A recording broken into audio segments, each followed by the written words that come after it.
ডিম সিদ্ধ করে ছাড়িয়ে নিয়েছি, একটা আলু ভাজার মতন আলু কেটে নিয়েছি, আর এখানে দেখো আলু পিস পিস করে মোটা মোটা করে বড় বড় করে কেটে নিয়েছি, টমেটো কুচিয়ে নিয়েছি, পেঁয়াজ কুচিয়ে নিয়েছি, দেখো লঙ্কার গুঁড়ো, হলুদের গুঁড়ো, নুন, এগুলোতে সব মশলা আছে, জিরে বাটা, আদা বাটা। এদিকে দেখো ডাল সিদ্ধ হচ্ছে। কি করব, বাজার যাইনি, বাড়িতে যা আছে তাই করতে হবে। এখানে মুগ ডাল আর মুসুরির ডাল দুটো মিশিয়ে সিদ্ধ হচ্ছে। আর এদিকে দেখো কড়াই তেল দিয়ে দিয়েছি, নুন দিলাম একটুখানি,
ভেজে নেবো আলুটা লাল লাল করে।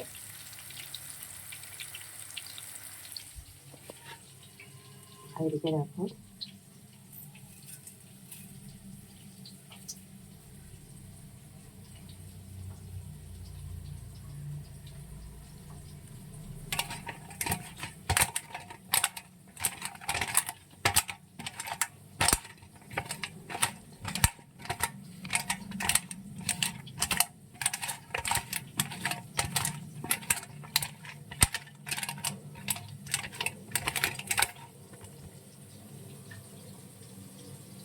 নুন হলুদটা মাখিয়ে রাখলাম আগে থেকে, তাহলে একটু মজে গেলে ভাজাটা খুব ভালো হবে।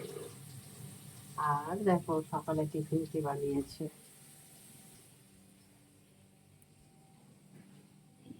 দেখো সাদা আলুর তরকারি, কালো জিরে কাঁচা লঙ্কা ফোড়ন দিয়ে, টমেটো কুচিয়ে দিয়ে, স্বাদ মতন নুন দিয়েছি, দিয়ে সাদা আলুর তরকারি করেছি। আর এর সাথে সকালে টিফিন খাওয়া হবে দেখো লুচি। এই হচ্ছে আজকে খাবার দাবার হবে। তো চলো চটপট ডিমটা রান্না করে নিই।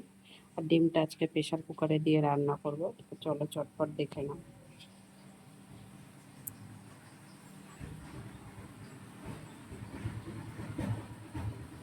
দেখো এখানে ফোড়ন দিয়েছি দারচিনি, লবঙ্গ, পেঁয়াজ কুচানো আর যেটা টমেটো কুচানো সেটা দিয়ে দেখো পুরো ভাজা ভাজা হয়ে গেছে, লাল লাল হয়ে গেছে। এবার আমি এতে দেবো হচ্ছে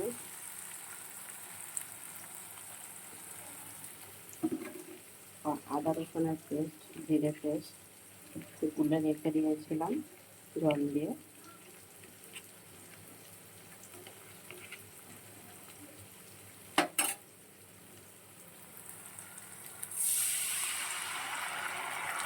দিয়ে দিলাম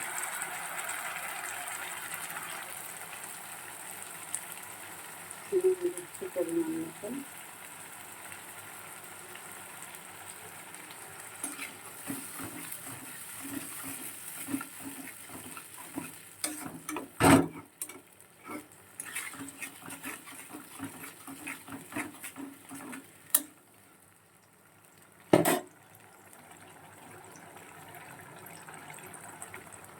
হলুদ গুঁড়ো দিয়ে দিলাম,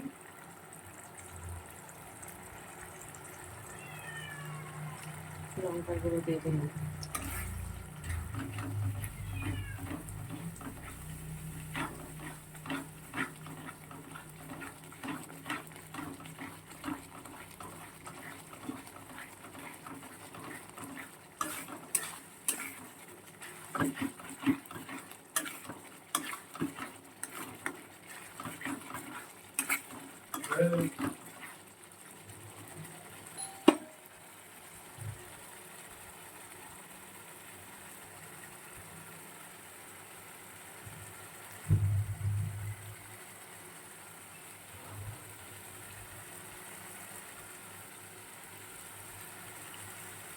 চলো এটা ভালো করে কষিয়ে নেবো, এবার ঢেকে ঢেকে কষাবো।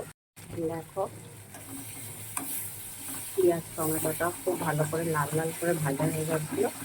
তারপর দেখো স্বাদ মতন নুন দিয়ে দিয়েছি, হলুদের গুঁড়ো, লঙ্কার গুঁড়ো, আদা রসুনের পেস্ট, আদা পেস্ট দিয়েছি 2 চা চামচ, রসুন পেস্ট দিয়েছি 1/2 চা চামচ, আর জিরে পেস্ট দিয়েছি 2 চা চামচ। তো দেখো দিয়ে অনেকটাই কষানো হয়ে এসেছে, আরও একটু কষাতে হবে।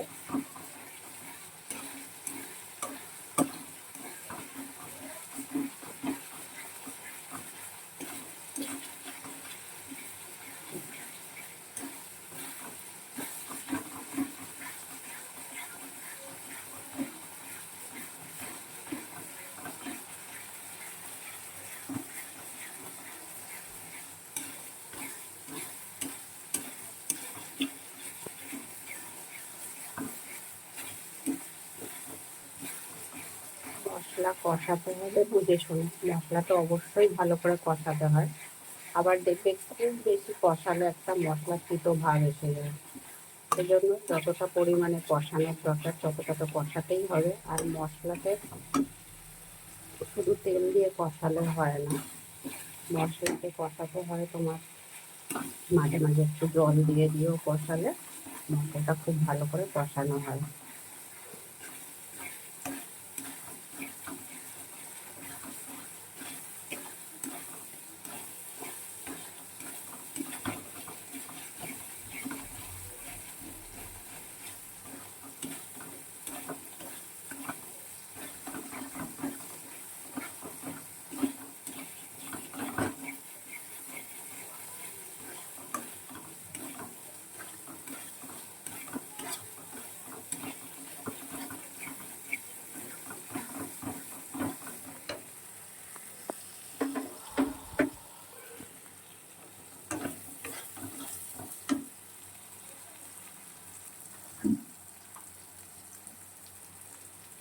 সামান্য একটু জল দিয়ে দিচ্ছি আবার।